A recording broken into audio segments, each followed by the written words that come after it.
morning, a residential building in the city of Kyiv was hit by Russian artillery earlier today. At least one person has died and at least 3 others were injured.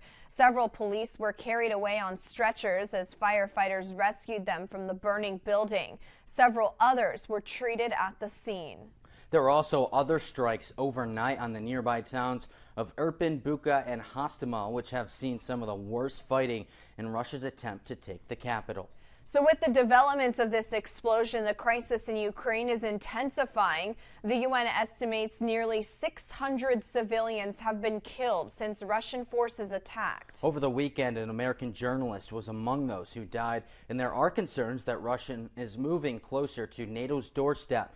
MEC's Bree Jackson has the latest from Washington.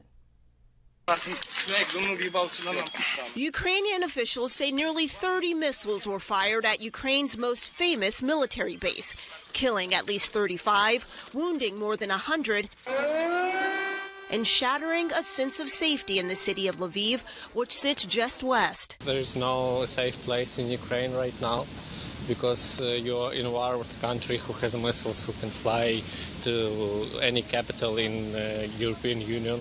U.S. officials believe the attack was an attempt to cut off supplies for Ukraine. It's no surprise that the Russians are trying to expand the number of targets in this war because they're frustrated. There are fears Russia's military actions could cross into NATO turf, an area the U.S. vows to defend. The administration also threatening severe sanctions should Russia deploy chemical weapons. Officials say it's a concern, but decline to publicly discuss the intelligence that suggests it could happen. We haven't seen anything that indicates some sort of imminent chemical or biological attack right now, but we're watching this very, very closely.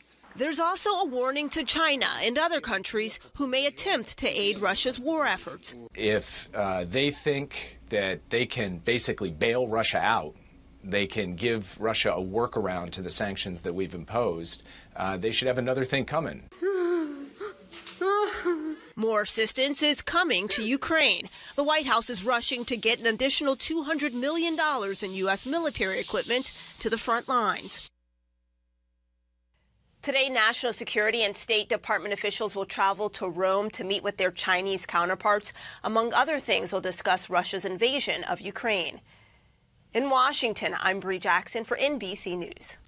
Thank you, Bree. Well, also, according to U.S. officials, Russia has asked China for military and economic assistance. The news was first reported by the Washington Post and the Financial Times on Sunday. The 3 officials did not specify what equipment was asked for or whether Russia had asked for any lethal weaponry. They also did not disclose whether China had agreed to the request or whether U.S. officials knew of how China's government has responded.